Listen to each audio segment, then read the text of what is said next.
remercie le président Costa d'avoir organisé en effet cette retraite stratégique. L'Europe est à un moment extrêmement structurant pour son avenir. Vous savez combien je pousse depuis 7 ans une plus grande indépendance et autonomie stratégique européenne.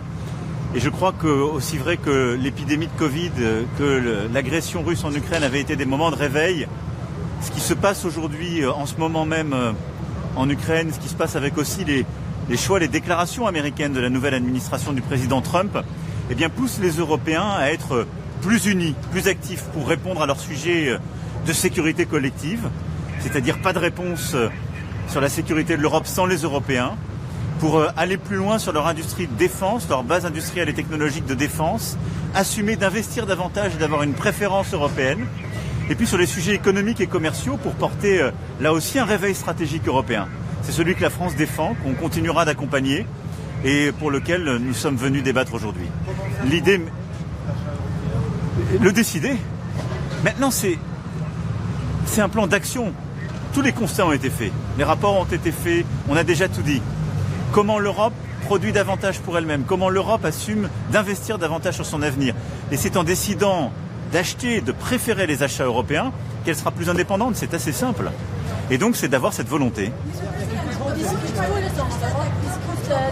longtemps. Et maintenant aussi, le président Trump aimerait bien lancer une guerre de commerce. Alors comment réagir?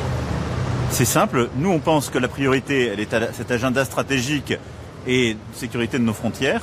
Et si nous étions attaqués sur les sujets commerciaux, l'Europe, comme une puissance qui se tient, devra se faire respecter et donc réagir. Maintenant, c'est un plan d'action. Mais en fait, comment faire en le décidant? Mais comment financer quoi? Les achats par nos budgets nationaux. Donc la France aura doublé à l'issue des 2 lois de programmation militaire son budget de défense, en lançant aussi des grands projets. Et j'invite tous les autres partenaires à le faire.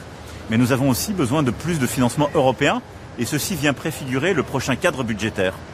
Donc il faut davantage de financement public, davantage de financement privé aussi, en changeant les modes de financement de la Banque européenne d'investissement, en sortant de cette taxonomie, c'est un élément de simplification qui nous a contraints pour financer davantage d'efforts de défense, et en préférant l'achat européen. Nous avons aussi identifié 7 secteurs clés où l'Europe doit agir ensemble. Je vais rejoindre maintenant mes collègues. Merci beaucoup.